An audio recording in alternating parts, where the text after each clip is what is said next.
Good evening, जय हिंद। मैं major Pankaj आप सभी का स्वागत करता हूं मेजर पंकज डिफेंस एकेडमी और आईसीएस के इस प्लेटफॉर्म पे।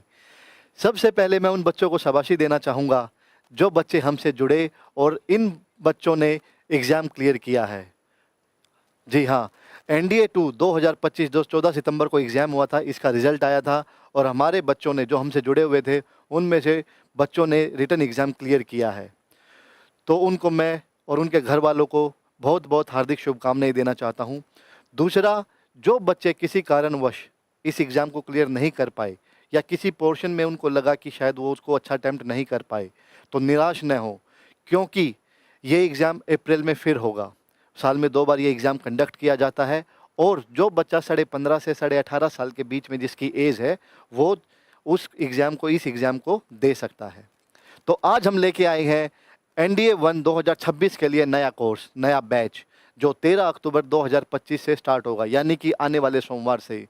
तो एनडीए 2 2025 जिसके बारे में मैंने आपको बताया, उसकी अपार सफलता के बाद आपके लिए हम लेके आए हैं एनडीए 1 2026, जो कोर्स स्टार्ट होगा 13 अक्टूबर 2025 से। और इसकी जो ऑनलाइन की फ़ीस रहेगी, वो रहेगी 2,999 रुपये।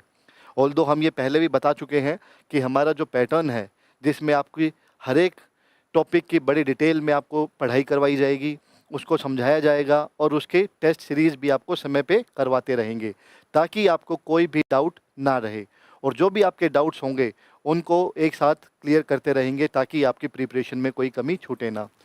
एक सबसे बड़ा सवाल आता है बच्चों के लिए और पेरेंट्स के लिए कि क्या बच्चा 11th में रहते रहते इस कोर्स की प्रिपरेशन कर सकता है? जी हाँ, बिल्कुल कर सकता है। और मैं ये मानता हूँ कि बच्चा जैसे ही 10th क्लास पास करे, उसके बाद जिन बच्चों का सपना है देश सेवा का, आर्म्ड फोर्सेस में जाने का, तो वो 11th क्लास की स्टार्टिंग से ही इस एग्ज़ाम के लिए तैयारी शुरू कर दें।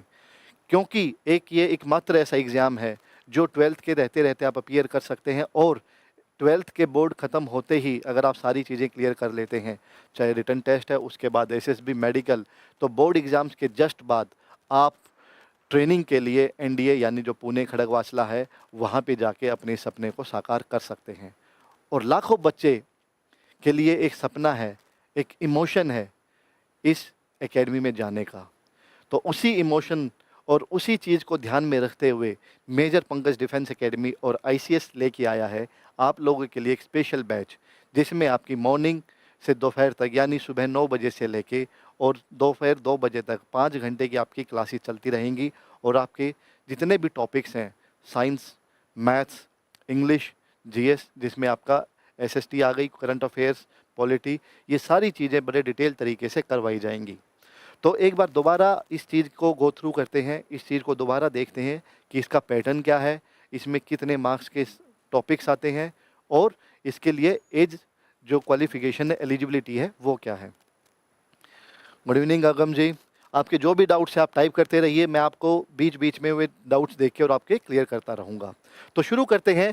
जो हमारा जो कोर्स स्टार्ट होगा 13 अक्टूबर से 2025 से अभी, और जो अप्रैल 2026 में कंडक्ट किया जाएगा, ठीक है, जो एग्ज़ाम आपका कंडक्ट होगा, उसके लिए बेसिक जानकारी एक बार देख लेते हैं। जो इसकी नोटिफिकेशन है वो आपकी आएगी 10 दिसंबर को, यानी जो 2026 में जो बच्चा एग्ज़ाम देगा उसके लिए फॉर्म्स आउट हो जाएंगे 10 दिसंबर 2025 से, और लगभग 20 दिन का ये प्रोसेस रहेगा। और 30 दिसंबर 2025 को लास्ट डेट रहेगी फॉर्म फिल करने की। उसके बाद एप्लीकेशन करेक्शन, कई बार ये होता है कि किसी जल्दबाजी में किसी कैंडिडेट ने कोई इन्फॉर्मेशन गलत लिख दी और उसको अमेंड करना चाहता है, तो सेकेंड वीक ऑफ जनवरी 2026 में उसको अमेंड कर सकते हैं। इसके बाद जो एडमिट कार्ड का ऑप्शन रहेगा अवेलेबल, वो आपका मार्च के लास्ट वीक में या फिर अप्रैल के फर्स्ट वीक में आपको एडमिट कार्ड अवेलेबल हो जाएंगे। उसके बाद एग्ज़ाम डेट, यानी कि जो ध्यान देने वाली बात है, जिसके लिए हम ये तैयारी शुरू कर रहे हैं, वो एग्ज़ाम 12 अप्रैल 2026 यानी कि संडे के दिन होगा।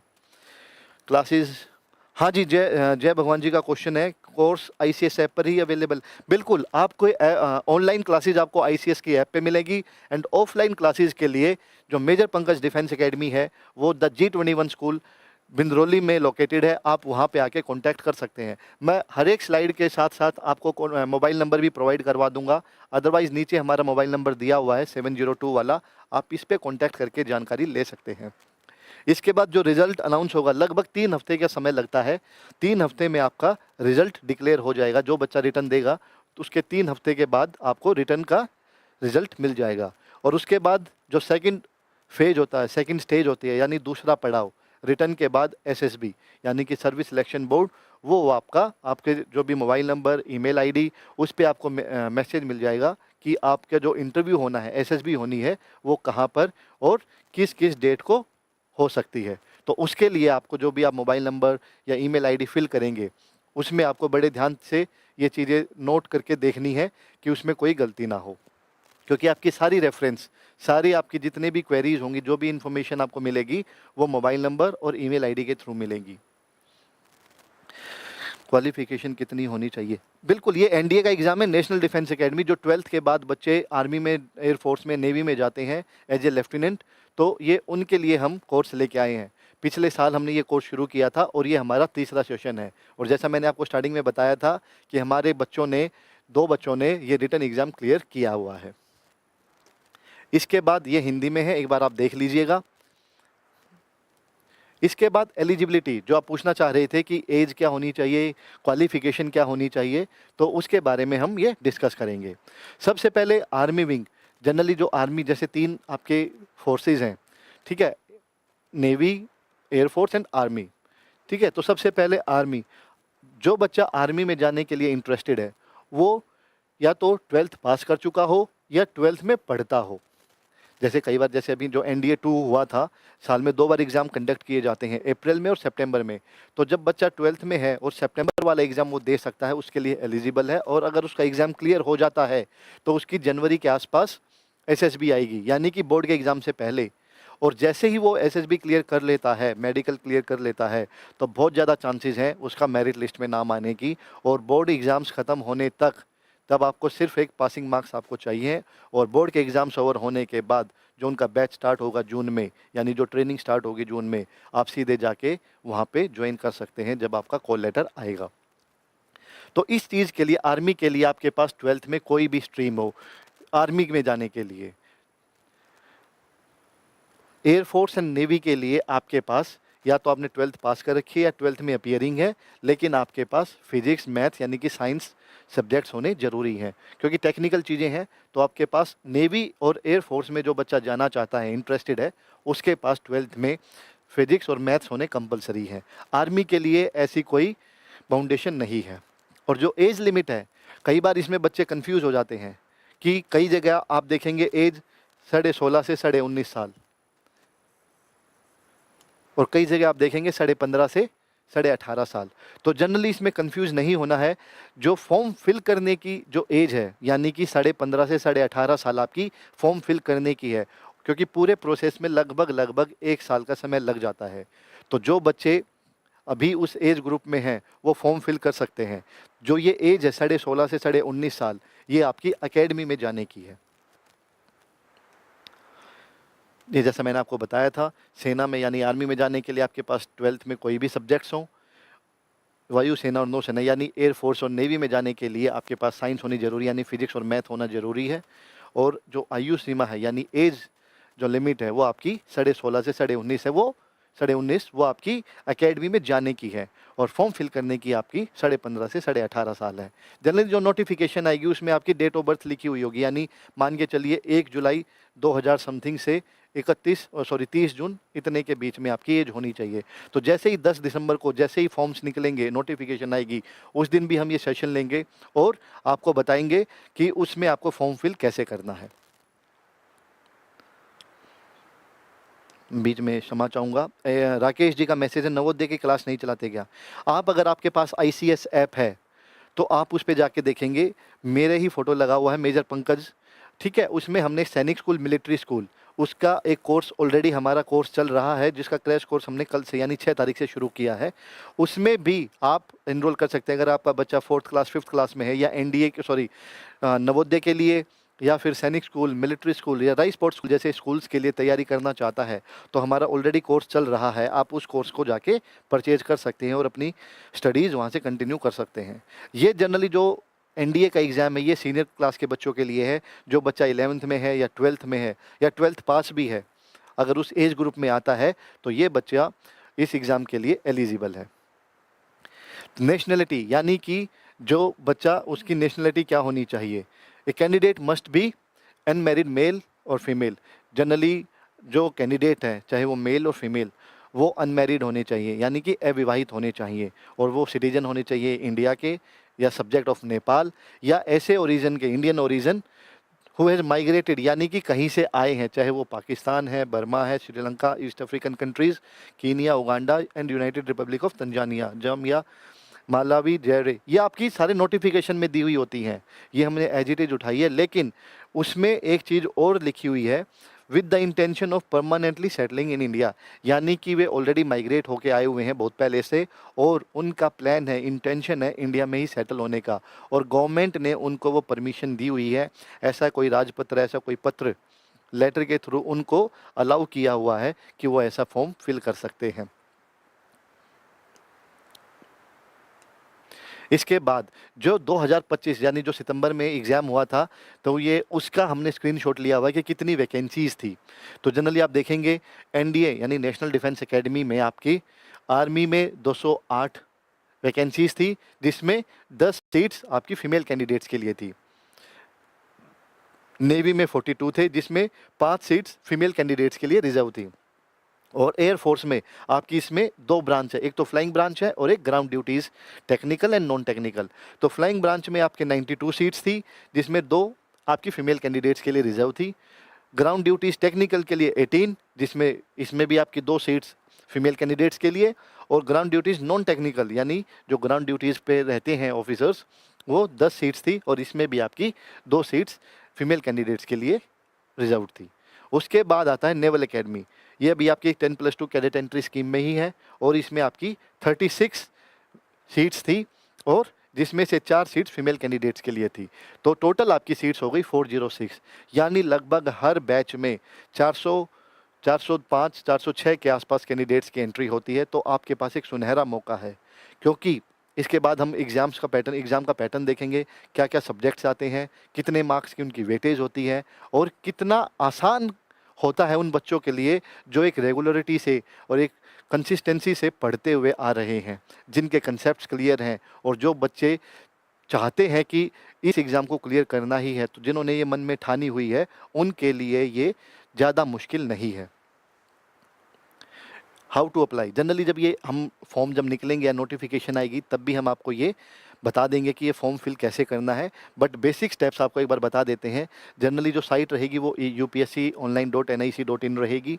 उसके बाद उनके पास खुद सबसे पहले जिन बच्चों ने अभी तक यूपीएससी की साइट पे रजिस्ट्रेशन नहीं किया, वन टाइम रजिस्ट्रेशन होता है, तो वो आप अभी कर सकते हैं, क्योंकि 1-2 कैंडिडेट का ऐसा हुआ था कि उन्होंने पहली बार इस पोर्टल को खोला, इस साइट को खोला, और उस पे जो बेसिक डिटेल्स है सिर्फ उनकी एंट्री की, तो और उनको ये लगा कि शायद उन्होंने एनडीए का फॉर्म फिल कर दिया है, जिनसे वो अब की बार फॉर्म फिल करने से वंचित रह गए थे।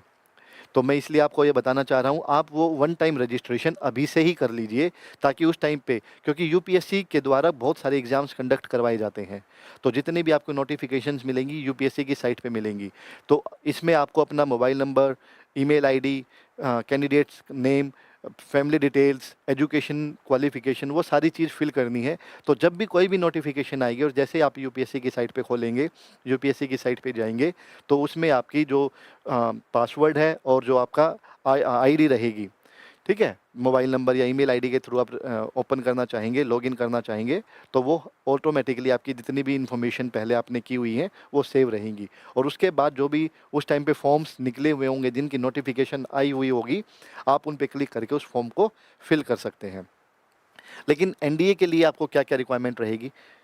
हाँ, हाँ, जय भगवान जी का मैसेज बिल्कुल इंग्लिश भी रहेगा। मैं आपको जब ये सिलेबस के बारे में हम बताएँगे, उसमें मैं आपको पूरा पैटर्न बताऊँगा, टाइमलाइन्स बताऊँगा, मार्क्स बताऊँगा, नेगेटिव मार्किंग, ये सारी चीज़ें हम आपको बताएँगे।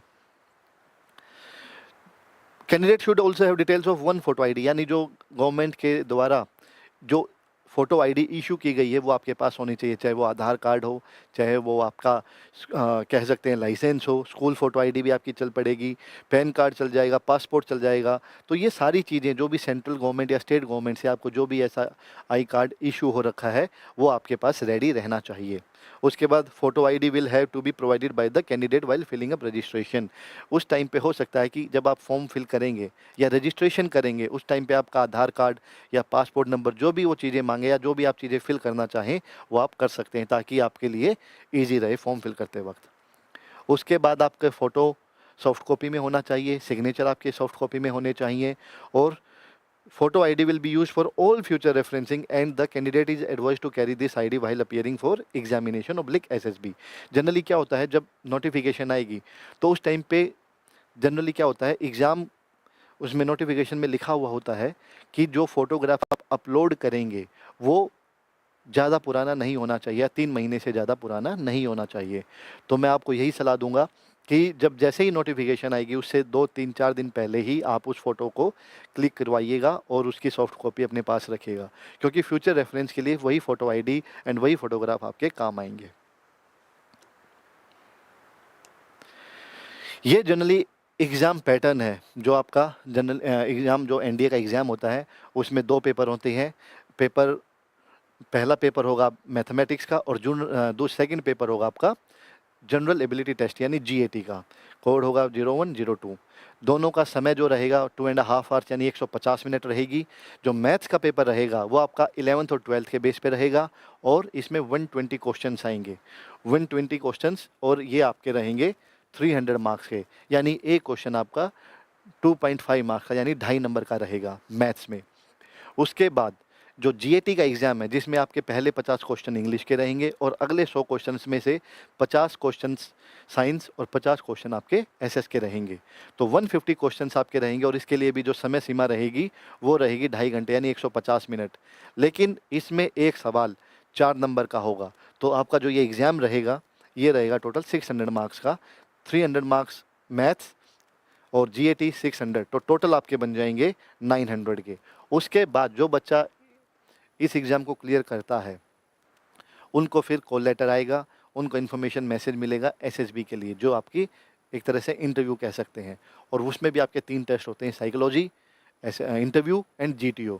वो भी आपके 300 मार्क्स ईच के रहेंगे, जो टोटल आपके 900 के रहेंगे। यानी पूरा प्रोसेस आपका एसएसबी टेस्ट इंटरव्यू का 900 मार्क्स का रहेगा। तो दोनों मिला के आपके 1800 मार्क्स हो जाएंगे। और जो बच्चा इस इंटरव्यू को क्लियर कर लेता है, ये भी 5 दिन का एक प्रोसेस रहता है। ये मैं आपको डिटेल से किसी दिन जब हम एसएसबी के बारे में डिस्कस करेंगे उस टाइम पे मैं आपको कंप्लीट इसका फर्स्ट डे क्या होता है, सेकंड डे क्या होता है, third, fourth and fifth day और 5वें दिन आपको कॉन्फ्रेंस बोला जाता है। जो कॉन्फ्रेंस होती है उसके बाद आपको रिजल्ट सुना दिया जाता है। जो बच्चे इस एग्ज़ाम इंटरव्यू को क्लियर कर लेते हैं, एसएसबी को क्लियर कर लेते हैं, उनको रिकमेंडेड बोलते हैं। और जो बच्चा एग्ज़ाम इंटरव्यू और जीटीओ या साइकोलॉजी उस दिन क्लियर नहीं कर पाता या एसएसबी क्लियर नहीं कर पाता, उसको कॉन्फ्रेंस आउट बोल देते हैं। तो जो बच्चा इसको क्लियर कर लेगा उसका फिर मेडिकल स्टार्ट हो जाता है। जनरली ये टॉपिक्स जो इंपॉर्टेंट मेन टॉपिक्स मैंने लिखे हैं, वैसे तो 25 to 28 टॉपिक्स हैं। अगर मैथ्स की बात करें इसमें आपका 11th मैक्सिमम 11th का और 12th का मैथ्स ही आता है। तो बेसिकली आप देखेंगे algebra, matrices, determinants, trigonometry, analytical geometry, differential, integral, vector, stats, probability, ये सारे सेट्स, रिलेशन, फंक्शंस, बहुत सारे ऐसे टॉपिक्स हैं जो आपके 11th और 12th के मैथ से आते हैं। और ये आपका कंप्लीट पेपर रहेगा, 120 क्वेश्चंस रहेंगे और 150 मिनट में आपको ये करना है। उसके बाद सेकंड पेपर जो होता है जीएटी का, जैसे मैंने आपको बताया कि पहले 50 क्वेश्चन इंग्लिश के रहेंगे। इसमें लिखा हुआ part A English, maximum marks 200 यानी 50 क्वेश्चन और 4 नंबर का एक क्वेश्चन होगा, तो 200 नंबर के ही आपके क्वेश्चंस हो जाएंगे। इसके बाद जनरल नॉलेज जिसमें आपके 400 मार्क्स का रहेगा, जिसमें आपका फिजिक्स, केमिस्ट्री, बायो, और उसके बाद जनरल साइंस में आपकी बायो आ गई, एंड हिस्ट्री जिसमें आपका एंशियंट, मेडिवल और मॉडर्न हिस्ट्री आ जाएगी। ज्योग्राफी, करंट इवेंट्स, इसमें आपकी पॉलिटी भी आ जाएगी। 1 से 2 क्वेश्चन इकोनॉमिक्स के आ जाएंगे, करंट अफेयर्स के आ जाएंगे। तो जनरली आपके ये टोटल आपके जो जीएटी का एग्ज़ाम रहेगा 200 मार्क्स की इंग्लिश, 200 साइंस एंड 200 आपकी एसएस। तो ये 600 नंबर। और टोटल 900 में से जो जनरली 2 से 3 साल का जो पैटर्न रहा है 4 साल का, उसमें लगभग जो कट ऑफ गई है वो गई है 315 320 तक गई है। यानी कि 900 नंबर में से जिस बच्चे ने टोटल में 315 20 25 नंबर लिए हैं जनरली, ऐसा नहीं है कि इतने से लेने से पास हो जाएंगे, लेकिन उसमें भी आपको दोनों एग्ज़ाम्स में अलग अलग पास होना पड़ेगा, क्वालिफाई करना पड़ेगा, जो कि आपका 25% है। यानी कि मैथ्स में अगर 300 नंबर का पेपर है तो आपको मिनिमम 75 मार्क्स लेके आने पड़ेंगे, मिनिमम। और जो आपका जीएटी है जो 600 का है, 600 मार्क्स का है, उसमें आपको 150 मार्क्स लेके आने पड़ेंगे। यानी इसमें मिनिमम 150 मार्क्स लेके आने पड़ेंगे क्वालिफाई करने के लिए, और मैथ्स वाले में 75 मार्क्स लेके आने पड़ेंगे। और इसके बाद ऑब्वियसली कट ऑफ जाएगी ऊपर, तो आपको पिछले 2-3 साल से जो मैंने आपको बताया कि लगभग 315, 20, 25 तक की कट ऑफ जिन बच्चों का इतना स्कोर आ जाता है वो रिटन एग्ज़ाम क्लियर कर लेते हैं। पेनल्टी जनरली क्या होती है कि जो सवाल आपका गलत है उसके लिए आपको नेगेटिव मार्किंग, नेगेटिव पेनल्टी लगेगी। यानी कि जो रॉन्ग आंसर्स हैं, वो जो कैंडिडेट, मान लीजिए जो ऑप्शन आपने किया वो गलत है, सवाल आपने आंसर उसका गलत किया है, तो 1/3 वो मैथ्स हो या आपका जीएस हो, 1/3 आपका मार्क्स डिडक्ट हो जाएंगे। मान लीजिए आपने एक क्वेश्चन ठीक किया और आपके 3 गलत हैं, तो 3 गलत के साथ एक आपका ठीक, वो भी कट हो जाएगा, यानी कि 0.33 आपके मार्क्स परसेंट कट हो जाएंगे।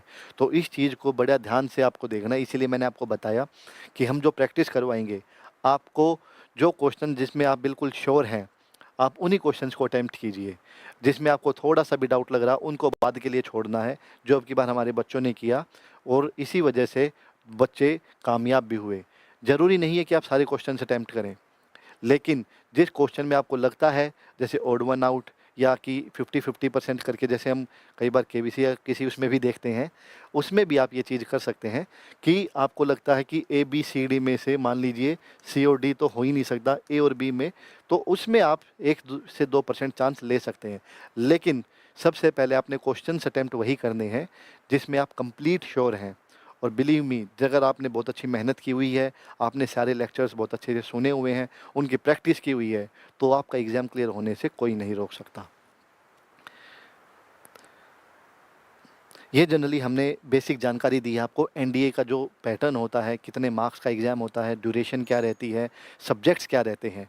और जो आपका सेकंड पेपर है जीएटी का, जिसमें इंग्लिश और आपकी साइंस और एसएस है, वो आपका जनरली 10th बेस पे आता है। यानी जो 10th तक की साइंस या एसएस है, जनरली क्वेश्चंस मैक्सिमम उससे पूछे जाते हैं।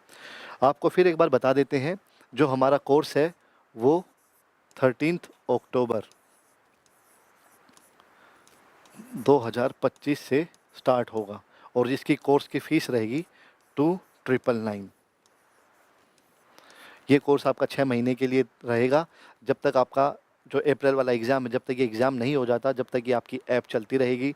आपको कंप्लीट कोर्स के साथ-साथ रिवीजन, उसके बेसिक डाउट क्लियरिंग सेशंस, और आपको टेस्ट सीरीज़ भी प्रोवाइड करवाते रहेंगे। इसके बाद जो मंडे आएगा ये, और जो अप्रैल में 12 अप्रैल को टेस्ट होना है, ये कोर्स उसके लिए हम लॉन्च कर रहे हैं।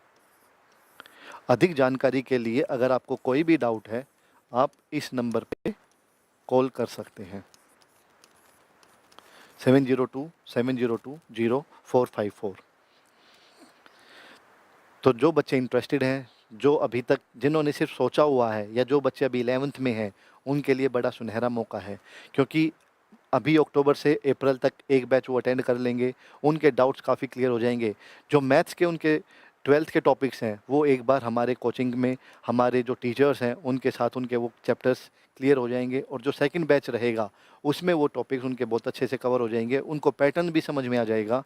और जो बच्चे ऑलरेडी एक बार एग्ज़ाम दे चुके हैं, तो उनको ये तरीका है, उनको ये नॉलेज है, अभी उनको ये एक्सपीरियंस हो गया है कि कहाँ पे उन्होंने थोड़ी सी गड़बड़ की और कहाँ पे उनको और अधिक मेहनत करने की ज़रूरत है। तो इसी के साथ हमारा जो मंडे, आने वाले मंडे से मैसेज, हाँ जी, ये आने वाले मंडे से हमारी क्लास रहेंगी, स्टार्ट हो जाएगा आईसीएस। ओके, आप आईसीएस खरखोदा ब्रांच, ठीक है। आईसीएस ऐप पे ऑलरेडी ये कोर्स अभी लॉन्च हो जाएगा, और आप प्री बुकिंग भी कर सकते हैं। जिस दिन से, मंडे से, यानी कि 13 अक्टूबर से जैसे ये कोर्स स्टार्ट होगा, आपके पास नोटिफिकेशन भी आएगी, और आपको ऑटोमेटिकली जब भी ये लाइव क्लास होंगी आपको मैसेज आएगा, और आप ये क्लास ज्वाइन कर सकते हैं। मॉर्निंग के टाइम पे ये क्लासेस रहेंगी। जो बच्चा अभी स्कूल में जा रहा है, तो वो बच्चा शाम को, क्योंकि ये लेक्चर्स अपलोड हो जाएंगे, और वीडियो सेक्शन में जाके आपको ये लेक्चर्स देखने को मिल जाएंगे। इंग्लिश इंग्लिश भी करवाएंगे। जनरली हमारा जो पैटर्न रहेगा क्लासेस का, मॉर्निंग में 8:45 से और 10 ओ क्लॉक तक, यानी कि लगभग 1 से सवा घंटे की आपकी साइंस की क्लास रहेगी। उसके बाद 1.5 आवर का आपका मैथ्स रहेगा। 1.5 आवर्स की फिर आपकी जीएस रहेगी, जिसमें history, geography, polity, current events रहेंगे। और उसके बाद 45 मिनट्स की आपकी इंग्लिश की क्लास रहेगी। तो सारे सब्जेक्ट्स को हम डेली करवाएंगे। साइंस का पहले हम बायो करवाएंगे, फिर केमिस्ट्री, फिर फिजिक्स, ताकि आपकी वो एक कंसिस्टेंसी बनी रहे। तो मिलते हैं फिर, जो बच्चे इंटरेस्टेड हैं 13 अक्टूबर से नए बैच में और नई शुरुआत करते हैं। Thank you very much. जय हिंद, ऑल द बेस्ट।